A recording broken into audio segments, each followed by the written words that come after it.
Hi faculty, I'm Nate Sharp, instructor in the business department for MiraCosta College. This quick video is going to provide you with some procedural steps so that you can use laptops in an efficient and comfortable way in the classroom. I like to use laptops in the classroom. They're an awesome resource. The challenge is we're nervous about using laptops in the classroom. The laptops are expensive, they're an important resource, and we don't want to be the instructor that has a laptop go missing on our watch. All right, so are you ready to learn about how to use laptops in the classroom? Here we go.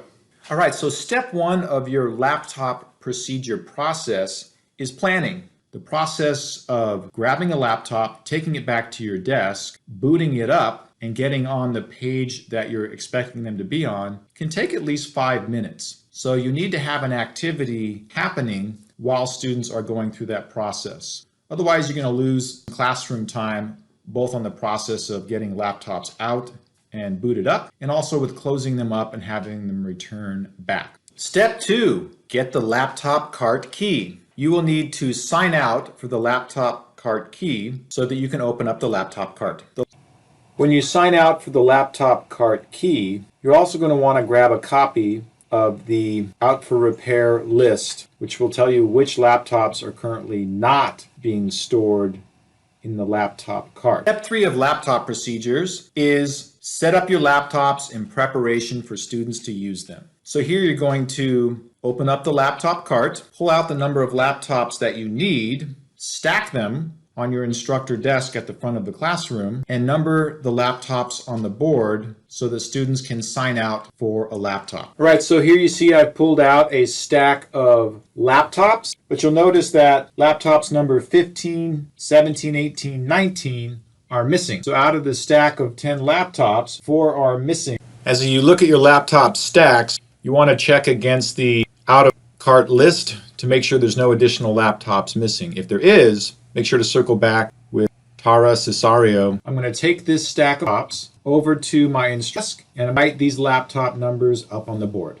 The next step is to simply take that stack of laptops over to your instructor desk and write the numbers of the laptops you have in the stack up on the board. You are preparing for students to be able to check out a laptop by writing their name up on the board. What's important about this step is that you do not want to have students assist you with the distribution of the laptop distribution step. Have the laptops stacked in numerical stacks. I stack them in orders of 5. I write those numbers up on the board, and I am now ready for students to sign out their name up on the board for their laptop.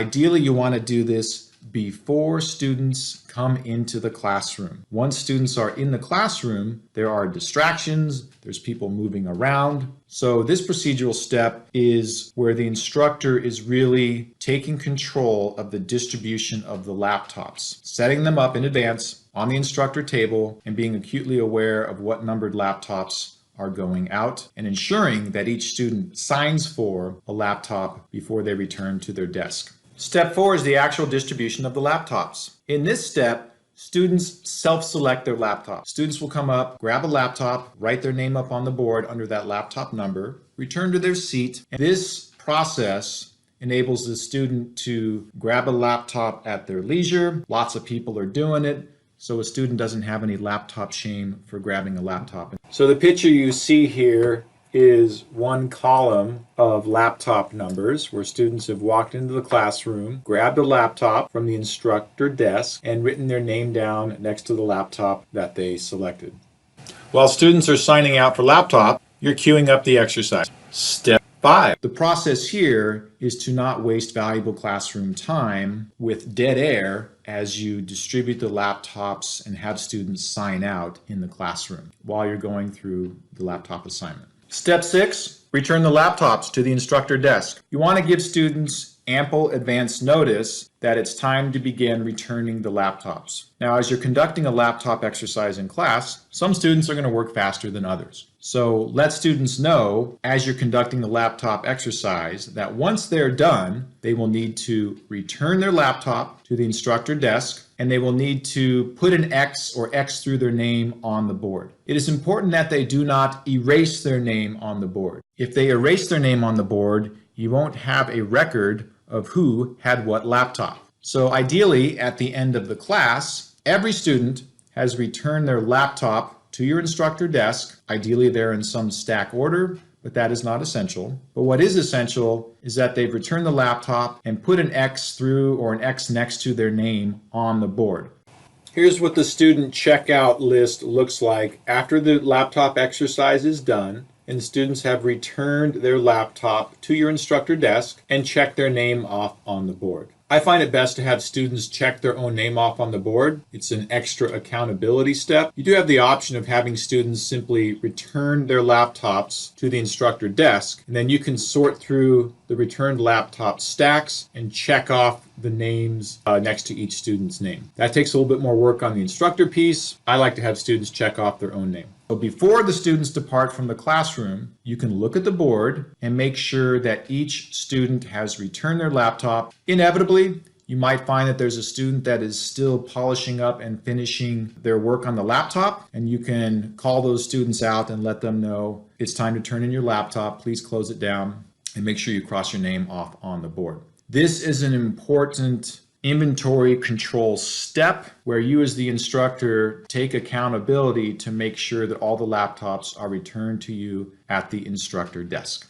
Step 7, return the laptops to the laptop cart, put them in the appropriate shelf number, and ensure that they are plugged in. I like to do this step after students have exited the classroom. What you don't want to do is have students return their own laptop directly to the laptop cart and then go up and sign off on the board. You need to be the gatekeeper on this step. The laptops have all come back to your desk, and then now you are plugging them back in. Congratulations, you have now returned all the laptops safe and sound into the laptop cart. You will lock up that laptop cart. Step 8, and now all you need to do is hand the laptop key back to the person that you took it from and make sure that you sign out for that laptop key with that person. You're done. Congratulations.